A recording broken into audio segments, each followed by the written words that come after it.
الحمد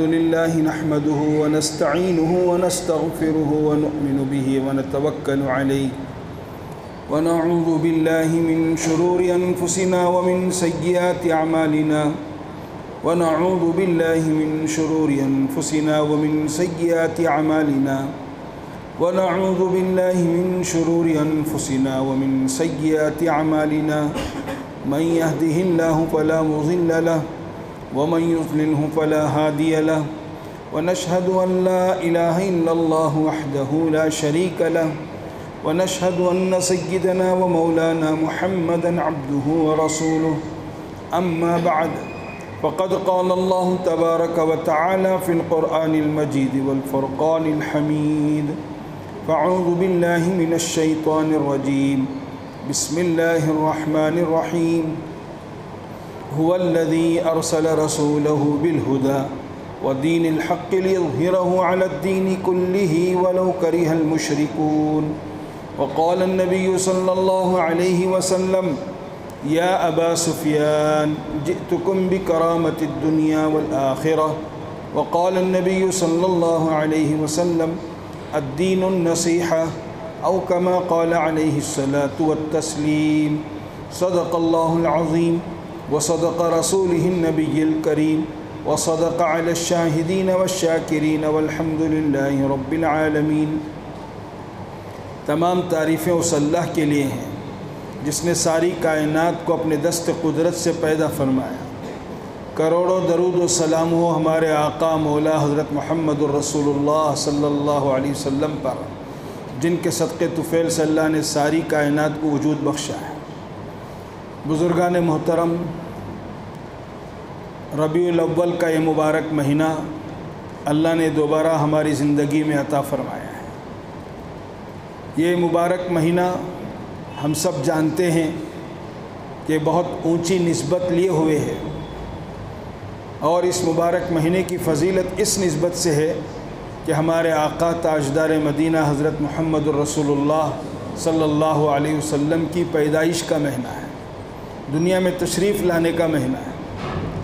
تو لہٰذا اس لحاظ سے ہم سب کو اس کی تاریخ کو بھی یاد رکھنا چاہیے اور ہمارے نبی کے آمد کے مقصد کو بھی سمجھنا چاہیے۔ بہت سارے لوگ تاریخ تو جانتے ہیں لیکن مقصد نہیں سمجھ رہے کہ ہمارے آقا حضور صلی اللہ علیہ وسلم دنیا میں کیوں تشریف لائے اور تشریف لانے کا مقصد کیا تھا۔ اگر یہ امت سمجھ جائے اس مقصد کو تو پھر دنیا کے اندر جو حالات ہیں، جو جہالت ہے، بے دینی ہے، کفر ہے، سب ختم ہو جائے گا۔ بدقسمتی یہ ہے کہ ہم نے ابھی تک ہمارے نبی کے مقصد کو نہیں سمجھا ہے، ہمارے نبی کے آنے کے مقصد کو نہیں سمجھا ہے۔ اگر اس بات کو مسلمان سمجھ لے، نبی کا کلمہ پڑھنے والا اس مقصد کو سمجھ لے، تو پھر دنیا میں کوئی جاہل باقی نہیں رہے گا، پھر دنیا میں کوئی بے ایمان باقی نہیں رہے گا۔ اس مقصد کو صحابہ سمجھ گئے تھے، نبی کی آمد کے مقصد کو صحابہ سمجھ گئے تھے، اور صحابہ اس مقصد کو سمجھ کر پوری دنیا میں اپنی زندگیوں کو لگا دیا۔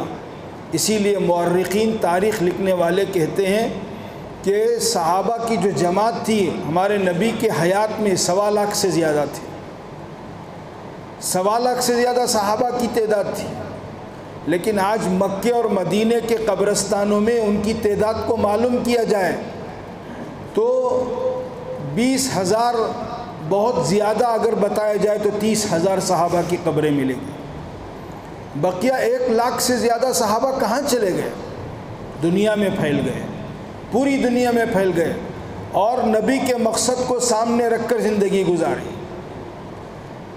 بلکہ خود ہمارے آقا حضور اکرم صلی اللہ علیہ وسلم نے ایک موقع پر صحابہ کو خطاب کرتے ہوئے فرمایا، تم جتنی دور جا رہے ہو میرا پیغام لے کر، میرا کلمہ لے کر، میرا میسیج لے کر، جتنی دور تم جا رہے ہو کل قیامت کے دن اتنے ہی قریب میرے ساتھ ہوں گے. آپ جا رہے ہیں دور، ایک کونے سے دوسرے کونے کو، مشرق سے مغرب کو، شمال سے جنوب کو، لیکن جس نسبت کے ساتھ جا رہے ہیں وہ نسبت اتنی اونچی ہے. ہمارے آقا تسلی دے کر فرماتے ہیں کل قیامت کے دن اتنا ہی میرے قریب رہیں گے آپ. تو صحابہ اس مقصد کو سمجھ گئے اور ساری دنیا میں پھیل گئے. بلکہ ایک جگہ پر ایک ایسا وقت آیا، ایسا موقع آیا کہ سامنے سمندر ہے، کوئی آبادی نظر نہیں آ رہی ہے، کوئی انسان کا بچہ نظر نہیں آ رہا ہے، کوئی دور دور تک کوئی آبادی نظر نہیں آ رہی ہے، سمندر ہے.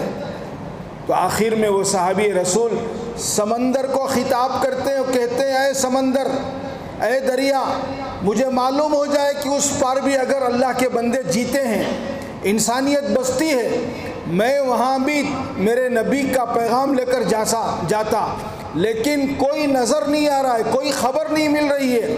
میں تجھے گواہ بناتا ہوں کل قیامت کے دن تو میری گواہی دینا کہ ہم لوگ اپنا گھر چھوڑ کر، بیوی چھوڑ کر، بچوں کو چھوڑ کر ہم دور دراز دنیا کے کناروں میں پہنچے ہیں صرف اللہ کے کلمے کو بلند کرنے کے لیے، صرف نبی کے پیغام کے لیے. یہ صحابہ سمجھ گئے تھے اس معاملے کو، تو وہ خاموش نہیں بیٹھتے تھے، ان کو رہا نہیں جاتا تھا، وہ ایک لمحے کے لیے بھی تاخیر نہیں کرتے تھے. احد کے میدان میں یہ خبر مدینے میں پھیل گئی کہ اللہ کے نبی کو شہید کر دیا گیا، مسلمانوں کو ناکامی ہو گئی، شکست ہو گئی. ایک صحابی حضرت حنظلہ، نیا نکاح ہوا ہے، بیوی سے ہم بستری کیے ہیں، غسل کے لیے بیٹھے ہیں، یہ خبر سنتے ہی بغیر غسل کیے کہ فوراً بھاگے پہنچے احد کے میدان میں.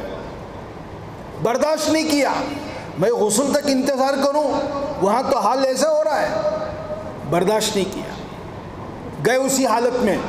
اور مقدر کی بات تھی، شہادت طے تھی، شہید ہو گئے. جب ان کے لاش کو تلاش کیا گیا تو صحابہ دیکھتے ہیں کہ ان کے جسم سے پانی ٹپک رہا ہے. حضور کو اس کی اطلاع گئی تو حضور اکرم صلی اللہ علیہ وسلم نے فرمایا شاید ایسا معلوم ہوتا ہے یہ بغیر جنابت کے غسل کے گھر سے نکلے ہیں. حضور پہچان لیے اور ان کے گھر والوں سے حالات معلوم کیے تو ان کے گھر والوں نے یہ قصہ سنایا تو حضور اکرم صلی اللہ علیہ وسلم نے فرمایا یہ بغیر غسل کے گھر سے تو نکلے تھے لیکن فرشتوں نے ان کو غسل دے دیا ہے، اسی لیے ان کا لقب پڑ گیا غسیل الملائکہ، فرشتوں کا غسل دیا ہوا. یہ تھے صحابہ. حضرت عمر کے زمانے خلافت میں پوری دنیا میں اسلام پھیل گیا تھا، دنیا کے کنارے تک اسلام پھیل گیا تھا. یہ ہمارے آقا حضور اکرم صلی اللہ علیہ وسلم کا مقصد تھا، اسی لیے ہمارے نبی دنیا میں تشریف لائے. ایک موقع پر ہمارے نبی کے چچا بالکل آخری دن ہے ان کے، دنیا سے جانے والے ہیں. اس موقع پر مکے کے بڑے بڑے رئیس و سردار آئے ہمارے نبی کی خدمت میں اور نبی کے ذریعے سے چچا کی خدمت میں آئے اور چچا سے خطاب کر کے کہنے لگے اے ابو طالب، تمہارا بھتیجا ہم لوگوں میں بہت بڑا اختلاف کر دیا ہے، وہ کیا چاہتا ہے، اس کی ہم چاہت کو پوری کرنے کے لیے آئے ہیں. تو ہمارے نبی کے چچا نے حضور کو بلایا اور یہ مکے کے سرداروں کے سامنے بٹھایا. مکے کے سرداروں میں سے ایک نے خطاب کیا اگر آپ اس کام کے ذریعے سے یہ چاہتے ہیں کہ پورے ملک کا سردار بنا دیا جائے ہم بنانے کے لیے تیار ہیں. اگر آپ بادشاہ چاہتے ہیں، پیسہ چاہتے ہیں، ہم مکے کا بہت بڑا مالدار آپ کو بنا دیں گے. اگر آپ اس کے ذریعے سے کسی سے شادی کرنا چاہتے ہیں، مکے کی خوبصورت لڑکیوں کو ہم آپ کے حوالے کر دیں گے.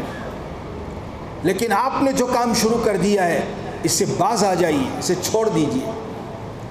پوری بات سنی ہمارے نبی نے. پوچھا اور کچھ بولنا ہے؟ آپ بات کے بول چکے؟ تو انہوں نے کہا ہماری طرف سے جو مطالبہ تھا، ہماری طرف سے جو بات رکھنا تھا آپ کے پاس، جو ڈیمانڈ آپ کا ہے ہم اسے پورا کرنے کے لیے تیار ہیں. تو ہمارے آقا حضور اکرم صلی اللہ علیہ وسلم نے ان کو جواب میں کہا تم تو مکے کی بادشاہت کی بات کر رہے تھے، مکے کے سرداری کی بات کر رہے تھے، سنو اگر ایک ہاتھ میں چاند دوسرے ہاتھ میں سورج بھی لا کر رکھ دو تب بھی محمد صلی اللہ علیہ وسلم یہ کام نہیں چھوڑ سکتا. یہ کام ضرور کر رہے گا. میں اسی کے لیے دنیا میں آیا ہوں. تم تو ایک ملک کی بات کر رہے ہو, پوری دنیا بھی میرے ہاتھوں میں آ جائے, ایک ہاتھ میں چاند اور ایک ہاتھ میں سورج لا کر رکھ دو تب بھی میں یہ کام چھوڑنے والا نہیں.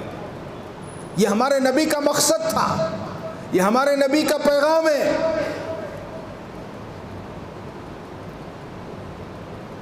اگر یہ پیغام کو امت سمجھ جائے, اس مقصد کو امت سمجھ جائے, تو پھر دنیا میں کوئی بے ایمان باقی نہیں رہے گا, پھر دنیا میں کوئی بے دین باقی نہیں رہے گا. افسوس کی بات ہے کہ آج ہم نے اس مقصد کو بھلا دیا.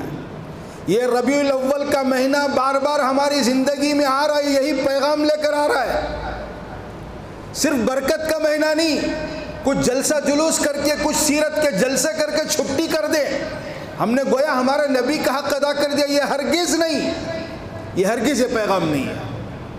بلکہ ہمارے آقا نے صاف جملوں میں کہہ دیا, جو میری اطاعت کرے گا, جو میری شریعت پر چلے گا وہ جنت میں جائے گا, اور جو میری اطاعت نہیں کرے گا, جو میری سنت پر نہیں چلے گا, میری شریعت پر نہیں چلے گا. آگے ہمارے نبی کے جملے سنا رہا ہوں میں آپ کو, غور سے سنیے. میرے آقا فرماتے ہیں جو میری اطاعت نہیں کرتا گویا وہ میرا انکار کرنے والا ہے, وہ انکار کر رہا ہے میرا.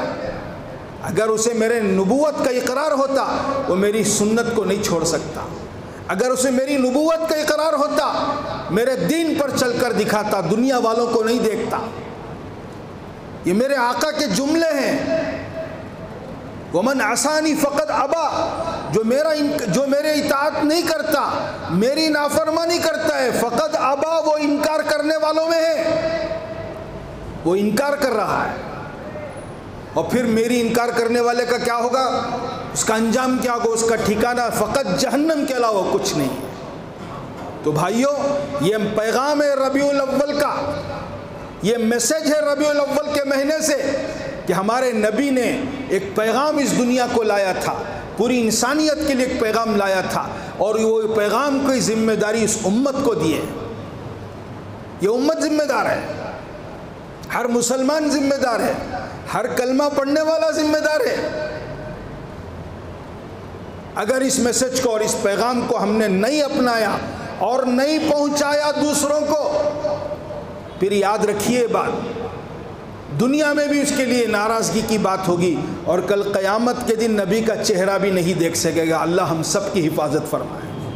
یہ میں نہیں کہہ رہا ہوں, یہ میرے آقا کے الفاظ ہیں, ہمارے آقا نے کہا ہے.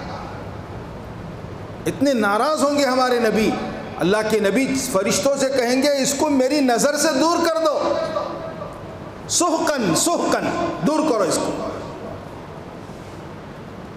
کس کو دور کر رہے ہیں, کلمہ پڑھنے والے. تو ربیع الاول کا مہینہ صرف برکت کا مہینہ نہیں ہے, اس کے ذریعے سے ایک بہت بڑا میسج ہے, بہت بڑا پیغام ہے. وہ پیغام یہ ہے کہ دنیا میں اللہ کا کلمہ بلند ہو جائے, اللہ کا دین دنیا میں زندہ ہو جائے, اپنے گھر میں دین زندہ ہو جائے, اپنے خاندان میں دین زندہ ہو جائے. میرے پڑوس میں رہنے والا غیر مسلم بھائی ہے, اس تک بھی دین کی بات کو پہنچانے کی کوشش کرو. کل قیامت کے دن وہ ہمارا گریبان پکڑے گا, وہ ہمارا ہاتھ پکڑے گا, ہمارے پاس کوئی جواب نہیں ہوگا. یہ کہنا بہت آسان ہے, کسی غیر مسلم کے مرنے والے کو مرتا ہوا دیکھ کر کہنا گیا جہنم میں جانے دو, یہ جملہ بھی کہہ نہیں سکتے ہم. کبھی ہم نے اس کا ہاتھ پکڑا, کبھی ہم نے اس کی ٹھڈی پکڑی, کبھی ہم نے اس کو دین کی دعوت دی, کبھی ہم نے اس سے دوستی کی, کبھی ہم نے اس کو قریب کیا. ہمارے آقا کا تو حال یہ ہے.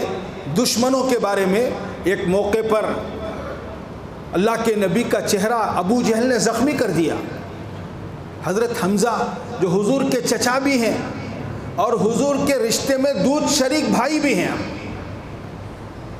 چچا بھی ہیں, بھائی بھی ہیں, بڑی محبت تھی حضور سے, لیکن ابھی اسلام نہیں لائے. رات کو حضرت حمزہ شکار سے واپس گھر کو آئے, شکار کا لباس پہنے ہوئے ہیں، ہاتھ میں ہتھیار ہے۔ ان کی باندی نے گھر میں داخل ہوتے ہی کہا آج تو غضب ہو گیا تمہارے بھتیجے پر۔ حضرت حمزہ نے پوچھا کیا ہو گیا؟ تو وہ باندی نے کہا تمہارے بھتیجے کو ابو جہل نے اتنا مارا کہ چہرہ زخمی کر دیا۔ اب حمزہ کو غصہ آیا، وہ اسی طرح الٹے پاؤں باہر آئے، گھر کے اندر داخل نہیں ہوئے، آرام نہیں کیا، تھکے ہوئے تھے، باہر آئے اور تلاش کرنے لگے۔ پہلے گھر گئے ابو جہل کے، گھر میں ملا نہیں، تلاش کرتے کرتے کعبۃ اللہ میں پہنچے۔ اب وہاں دیکھا تو ایک مجمع لگا ہوا تھا، تو دیکھا کہ اس کے بیچ میں ابو جہل بیٹھا ہے، سردار ہے وہ مکے کا۔ تو حضرت حمزہ بڑے بہادر آدمی تھے، اکیلے تھے، اسی حالت میں غصے کے ساتھ اس پورے مجمع کو ہٹا کر سیدھا اس کے پاس گئے، بیچ میں اس کا گریبان پکڑ کے اٹھایا اور اسے اتنا مارا مجمع میں، اسے اس کا بھی چہرہ زخمی کر دیا، ہمارے نبی کا بدلہ لے لیا۔ پھر وہاں سے حضرت حمزہ نکل کر سیدھا حضور کے دروازے پر آئے، دستک دیا، اللہ کے نبی باہر آئے، پوچھا اے محمد صلی اللہ علیہ وسلم خوشخبری ہے تیرے لیے، میں نے تیرے دشمن سے بدلہ لے لیا ہے، مجمع میں ابو جہل کو مار کے آیا ہوں۔